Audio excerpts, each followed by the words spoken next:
San Diego County Sheriff Kelly Martinez is calling for urgent investments to decades-old detention facilities in the county. She's joining us this morning to tell us more about her concerns. Sheriff, good morning. Thank you for being here. Of course. I can assume that most people who are probably watching right now have never seen a facility and what it looks like. Take us in. What does it look like? Yeah, so the jails are, our oldest jail is almost 50 years old. The youngest jail is about 14 years old. The Vista Detention Facility was built in 1978 with additions being added over the decades, but it was only intended to be there for 30 years, and we're now 20 years past its shelf life, basically. So inside these jails, at the Vista Jail, again, back to that one, we've had to close down an entire module because it no longer functions and we don't have replacement parts. Everything's outdated. So that minimizes the amount of space that we have.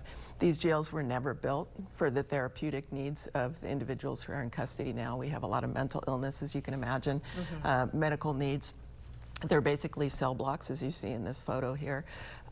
So we need to have more therapeutic spaces. We built out some spaces, like this is I think our MAT module, our medicated assisted treatment module for counseling services and things like that. But we really need to build an infrastructure that fits the population that we serve today. We're seeing these images and videos. What does that mean? Are you talking about an architect coming in and rebuilding as if you're doing, reconstruction on a home? What do you guys need?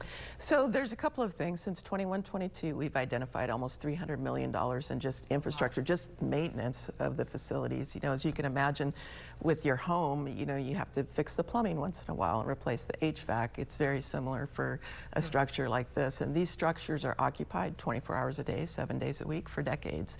And not only are they places where people live, they're places where people work. And so we need to fix things like doors that don't lock. And we haven't always had parts, like I said, replacement parts for this old infrastructure. You recently addressed your concerns with the San Diego County Board of Supervisors. Yeah. What was that meeting about? What came from that meeting? So my intention is really to inform, and I need to inform the Board of Supervisors as well, because ultimately the county has to pay for these needs. And so I wanted to inform the board, give them the true picture of what's happening and what the funding needs will be. So that's what that meeting was intended for, and the board was very supportive of moving forward on figuring this out. That's good. Yeah. But where do these people, where do people go? Do you have, what's the plan? How does that work if you have to do some reconstruction? If you were going to fix your home, sometimes you have to rent somewhere else and move out. How does all this work?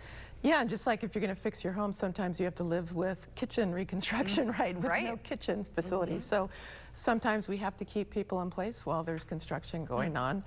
Sometimes we can move them around. We've just recently started opening the Rock Mountain Detention Facility, which used to be a federal detention facility. We remodeled it, and we're opening houses as we get staffing and we get that construction done. So we're doing a lot of juggling, honestly. The Vista Jail plan would be to build an entirely new jail. So what we would have to do is that in pieces. And as we're building out the new, tearing down and building the new structure, we're going to have to keep people in parts of that structure. So the quicker we can make that build happen, the less time people have to spend in a construction zone. Tell us a little bit about this new partnership with Paradise Valley Hospital. What is this about? Yeah, so really excited about this. In 2023, the CEO of Paradise Valley invited myself and my undersheriff to come take a look. They had a reduced number of patients in their hospital, and they were hoping to get some patients and keep their doctors and all of their medical staff in place. So we started talking about if the sheriff's office, we had a need to have more medical facilities for people in jail. So we talked to them about securitizing one of their floors and building a hospital guard unit, which has come to fruition after a couple of years, and it's very exciting. Their doctors and their staff are amazing. They're incredible professionals, and people in our custody who need that higher level of medical treatment can now go to an actual hospital, and I need less staff to watch them because it's in one place. I don't have to send 1 or 2 deputies to.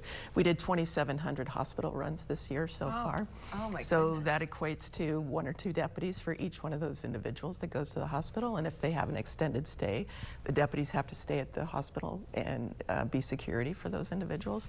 So if I can have one place where we can take people for treatment and then deputies in one spot, it's just more efficient. There's been a lot of things like we wouldn't think about. So many details that Yeah. just wouldn't even cross our mind. Yeah, and that's just it. It's I have a huge operation, about 2,600 staff who work in our detention facilities, 7 facilities across the county. We book 50 to 60,000 people a year.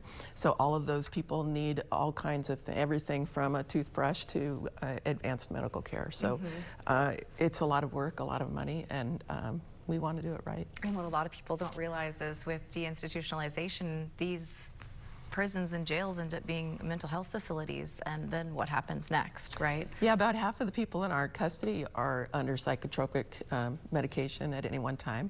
And the other thing people don't realize is with the realignment of the prisons in 2012, we now keep people, we had one individual who stayed in our custody for 13 years. So the sentences are longer for local time, and everyone in county jail will come back to our community. So the better we can serve them while they're in our custody, the better our communities are going to do. What's next? What happens? How do you get things to move forward?